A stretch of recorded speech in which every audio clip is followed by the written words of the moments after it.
మనకు ఎప్పుడన్నా అర్జెంటుగా ఒక చట్నీ కావాలనుకోండి, చాలా సింపుల్ చట్నీ అండి ఇది.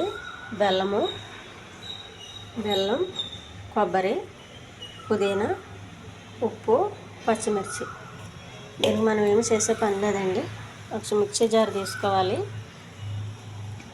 పచ్చిమిర్చి, కొంచెం ఉప్పు, కొబ్బరి ముక్కలండి చాలా కొంచెం వేసుకోవాలి. కొబ్బరి,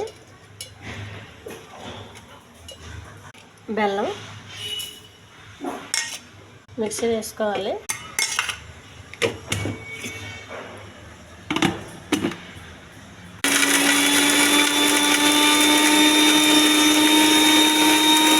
రెడీ అయిపోయిందండి. కొద్దిగా వాటర్ వేసుకోవాలి, మరి గట్టిగా ఉండకూడదు.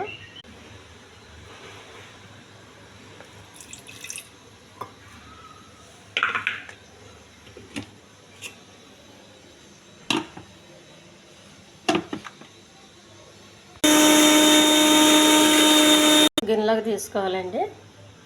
మనకు తీపి సరిపోకపోతే ఇంకో కొంచెం బెల్లం పొడి వేసుకోవచ్చండి. బెల్లం పొడి,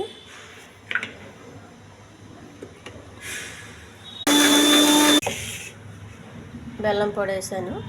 చట్నీ చాలా సింపుల్ అండి, చాలా టేస్ట్గా కూడా ఉంటుంది. ఎందుకంటే బెల్లం వేస్తాం కాబట్టి చాలా బాగుంటుందండి. చాలా బాగుందండి. పచ్చిమిరకాయ కొంచెం తక్కువ వేసుకోండి, ఘాటు వచ్చేస్తుంది. తక్కువ వేసుకుంటే కొంచెం తీపి ఎక్కువ వేసుకుంటే చాలా బాగుంటుంది. దీన్ని మనం చపాతీ తినేటప్పుడు కానీ ఏదన్నా పప్పుచారులు ఇవి చేసుకుని అన్నం తింటాం చూడండి, అప్పుడు కానీ పక్కన నంచుకుంటే చాలా బాగుంటుంది. ఈ ఛానల్ నచ్చితే సబ్స్క్రైబ్ చేయండి, షేర్ చేయండి, లైక్ చేయండి, కామెంట్ చేయండి. చాలా హెల్తీ చట్నీ అండి ఇది.